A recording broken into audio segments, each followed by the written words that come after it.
pessoal, tudo bem? Hoje eu trago para vocês um conto maravilhoso, como sempre, de Mia Couto, desse livro, Na Berma de Nenhuma Estrada. O nome do conto é O Amante do Comandante. Começando pela voz do narrador. O que me chama muita atenção é que o Mia Couto ele sempre utiliza essa marca narrativa, é o personagem, é o narrador personagem, e isso é interessante porque ele sempre se coloca dentro da realidade da história. Ele começa dizendo o seguinte: vou contar-vos o que se passou há muito tempo no sítio em que antepassou este nosso lugarzito. Certa uma vez chegou à nossa aldeia um barco carregado de marinheiros portugueses. O navio não se afeiçoou à praia. Ficou ao largo, escondido nesse longe onde nascem os cacimbos. Os visitantes ficaram lá fechados, sabe-se lá que fazendo.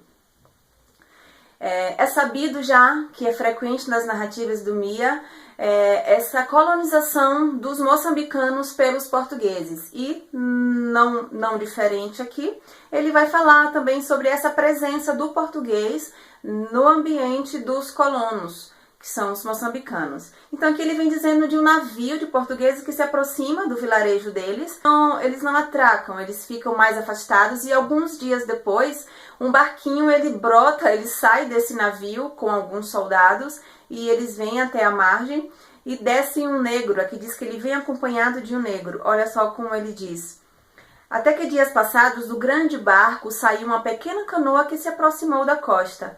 Nela vinham 3 portugueses, enroupados e barbalhudos. Com eles havia mais um preto como nós. Então aqui já vemos a marca do português, que traz consigo um escravo seu, que é preto como o preto da gente daquela ilha, daquele vilarejo. Logo, eles são semelhantes. O pessoal daquele lugar, daquele vilarejo, também é um pessoal que está submetido ao comando português, ao poderio dos portugueses. E um ponto bem interessante é que esse preto como eles desce do barco. Aí ele diz: ele é preto como nós, não é daqui, não é da nossa gente, mas ele fala a nossa língua. E olha só a comunicação que esse preto como eles faz com o pessoal daquele lugar. Quero falar com as humanas pessoas daqui, disse ele. Então, olha só que coisa bizarra. Ele está reproduzindo um discurso português, um discurso de colonizador. Quando ele diz quero falar com as pessoas humanas daqui, ele está negando aqueles pretos como ele que o recebem a condição de humanos. Então, isso mostra que ele já adquiriu esse preconceito dos portugueses. Ele foi domesticado pelo seu colonizador, pelo seu dono. E é nessa sequência que se dá um pouco o tom de humor que o Mia traz para essa narrativa.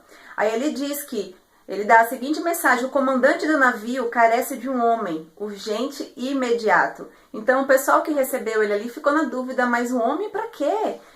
Quais são os serviços que esse branco quer de um negro? Aí o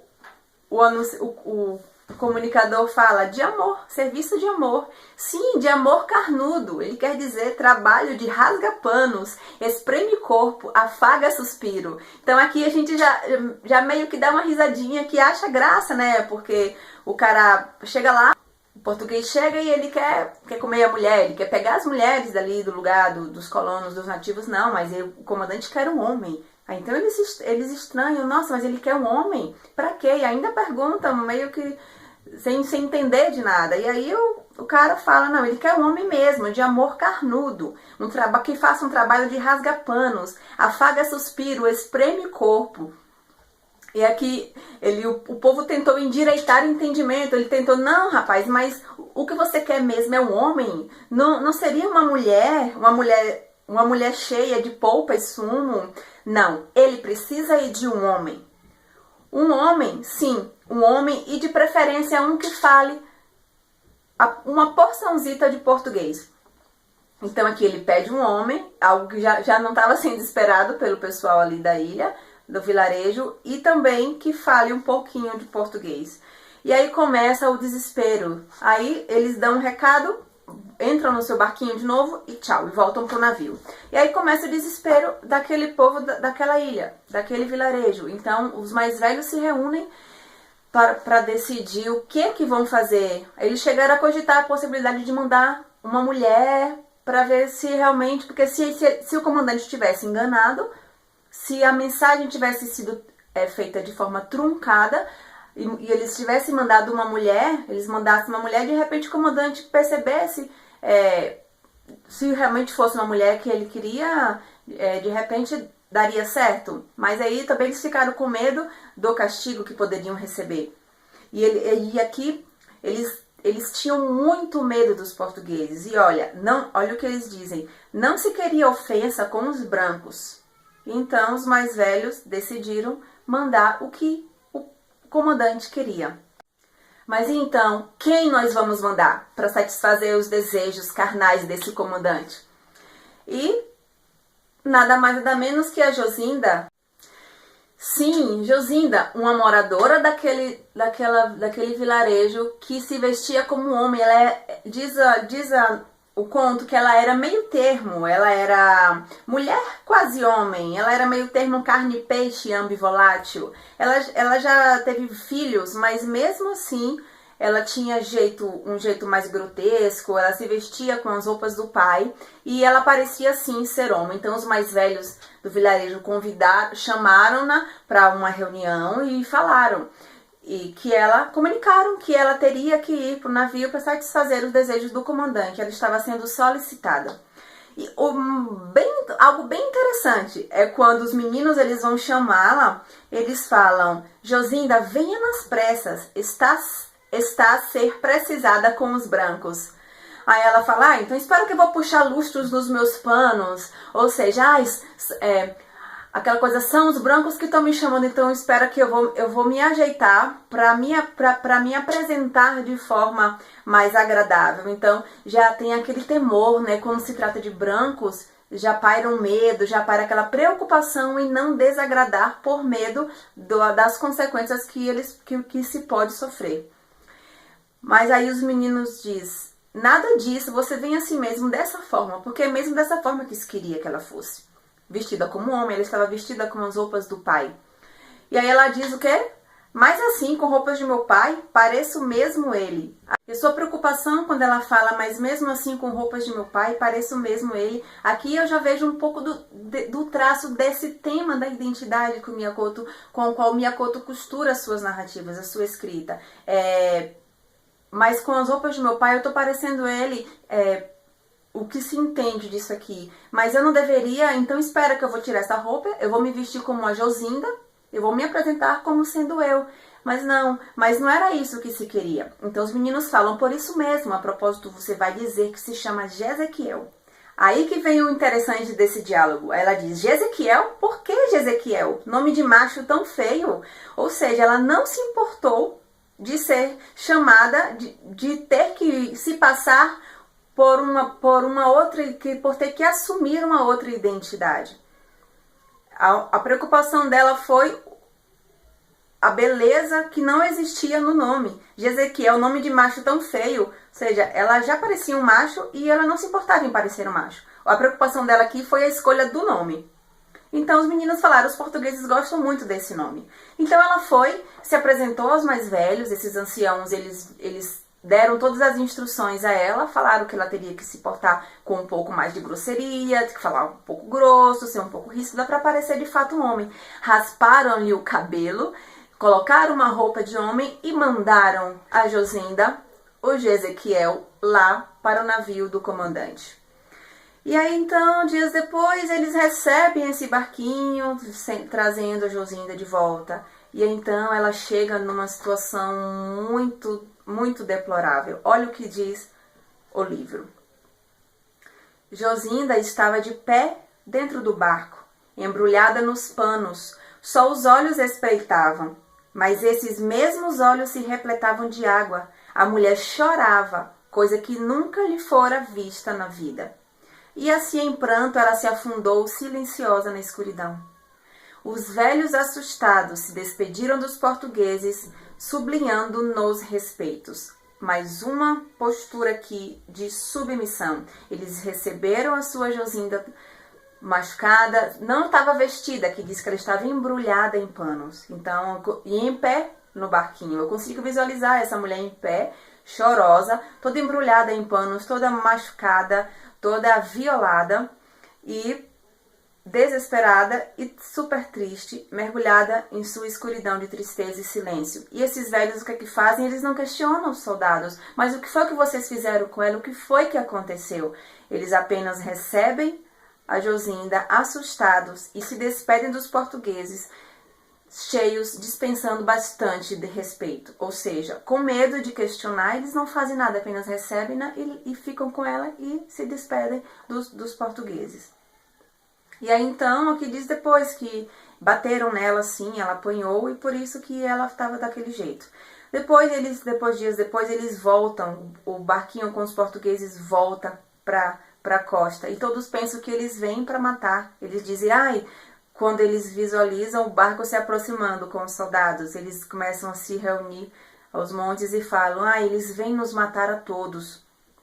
Mas então, eles não vêm querendo violência, eles vêm buscando a Josinda. O que acontece? O nosso comandante precisa outra vez de Ezequiel.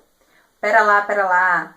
Ele queria um homem, foi uma mulher vestida de homem, lá ele viu que ela era mulher, bateu nela e depois ele quer de novo essa mulher. Olha que coisa bem interessante.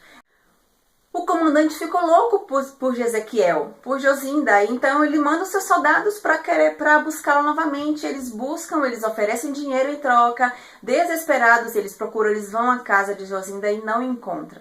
Então, só que eles pensam sim que é o Ezequiel, né? Até então não lhe foi revelada a sua identidade para os soldados, para os portugueses. Então eles não encontram, então esse comandante depois, ele vem para a costa, ele vem para o vilarejo e ele fica louco.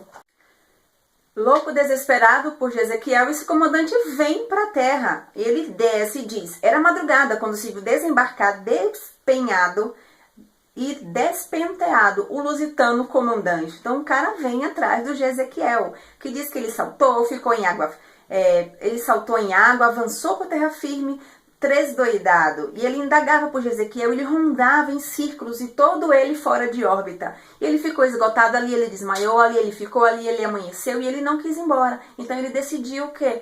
Chamou seus soldados e mandou-os embora. Ele falou, eu vou ficar, vão-se embora. E ele ficou. Se despediu dos seus soldados e ficou ali. Primeiro ele ficou nas maresias, depois ele partiu para a savana à procura de seu amante de uma noite só. E então ele pegou um galho, um pequeno pauzinho e começou a gatafunhar a areia. E aí ele escreveu algumas coisas, ele escreveu uma palavra ali. E esse final é muito interessante, porque ninguém ali, os nativos, eles não sabiam decifrar aquele desenho. Que na verdade não era um desenho, era uma palavra, ele escreveu uma palavra. Então eles não entendiam a linguagem do português. Para eles era um desenho incompreensível. E então ele faz esse desenho, ele escreve o nome na areia e ele desaparece pela savana. E depois aparece um soldado que havia regressado, né, para poder buscar o comandante, e ele se assusta quando vê esse nome escrito na areia, que é o nome Josinda. E como sempre, Mia faz para fechar com uma reflexão super maravilhosa. Esse comandante, ele pediu um homem, foi uma mulher para ele, ou seja, foi uma pessoa com uma identidade oculta, uma identidade que ele não conhecia. Eu já vou dizer por que eu me arrisco a dizer que ele não conhecia. Foi uma mulher, ele não esperava uma mulher, ele não queria uma mulher. Foi uma mulher, ele teve esse contato, ele estranhou, tanto que ele bateu nela, e ele teve esse contato com o que ele não pediu, com o que ele não conhecia. E ele gostou desse contato. Tanto gostou que ele enlouqueceu e quis de novo a Josinda. Então, o que me faz dizer e crer, pensar que ele não conhecia, talvez ele nunca tivesse experimentado uma mulher. Ele gostava de homem, mas ele recebeu uma mulher e era o que ele tinha, ele experimentou e ele gostou. O que me faz pensar que ele não conhecia uma mulher? Pela reação do soldado, quando regressou à praia e viu a palavra que o comandante escreveu na areia. Aqui diz: o soldado português que ainda regressou à praia admirou-se de ver escrito no chão Josinda. O soldado admirou-se, ou seja, ele não esperava que tudo bem, ele até se tivesse achado escrito na areia o nome Jezequiel, talvez ele não se espantasse tanto, mas o comandante, que gostava de homem, escreveu na areia o nome Josinda. Então ali fica muito claro para mim que esse contato do português com o moçambicano, do colonizador com o colonizado, aqui o Myakoto ele quebra essa resistência e ele incrementa nessa relação do colonizador com o colonizado uma possibilidade de interação, de harmonia, tá? Então a questão aqui não é a homossexualidade, eu não vejo isso como algo latente, é apenas um instrumento. É uma história que o Mia utilizou, mais uma vez, como ele sempre faz, para poder trabalhar essa questão da identidade, essa questão do contato do colonizador com o colonizado. Então, essa história é muito linda, um conto muito gostoso de ler, muito maravilhoso, e eu espero que vocês tenham gostado. Então eu fico por aqui. Não esqueçam de curtir o vídeo e de se inscrever no canal também. Um beijo para vocês e até a próxima!